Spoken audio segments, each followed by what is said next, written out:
पल मुझे चाहे चुम्मा, पल मुझे चाहे चुम्मा, पल मुझे चाहे चुम्मा, पल मुझे चाहे चुम्मा।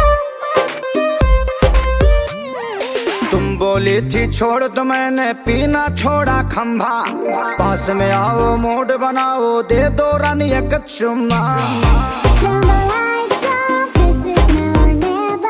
तुम बोली थी छोड़ दो मैंने पीना छोड़ा खंभा, पास में आओ मूड बनाओ दे दो रानी एक चुम्मा। धक्का दे के तू के सजनवा बंद कर दे हब के, पल मुझे चाहे चुम्मा करके तू आवाज खोल के, महकाता महुआ पिया ले तू बड़ा सिगरेट। रानी दे दो चुम्मा मूड करो ना अपसेट की खा के आया हूँ मैं लव वाला जानू डबल है।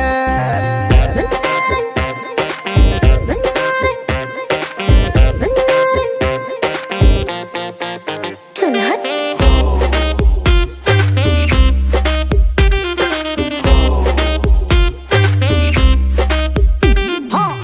तेरा हस्बैंड हूँ मैं, बैंड क्यों बजाती हो, सिर्फ एक चुम्मा के लिए तरसाती हो।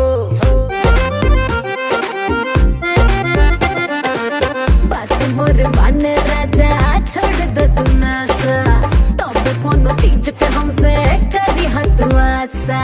तोर साहिब तोहरा के, तोर साहिब तोहरा के, तेरे साहिब तोहरा के रात भर से चुप करी हा वेट।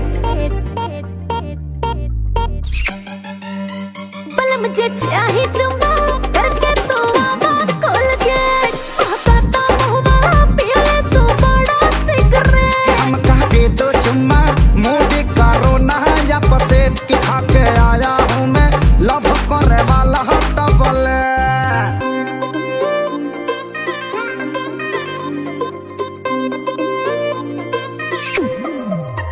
पल मुझे चाहे चुम्मा,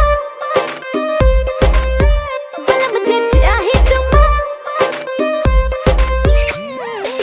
छोटी छोटी बात को तुम करो इग्नोर जी, करके कोलगेट कल से आऊंगा सियोर जी। स्वीट स्वीट बात करके छुआ जो निकाल हो, सोना सजनवा आज गली नहीं ताल हो। वादा करो हजी वादा करो, वादा करो कॉल से नहीं घरे आई बारे। पल मुझे चाहे चुम्मा करके तू आवाज खोल के, महकाता महुआ पिया ले तू बड़ा सिगरेट। रानी दे दो चुम्मा मूड करो ना अपसेट की खा के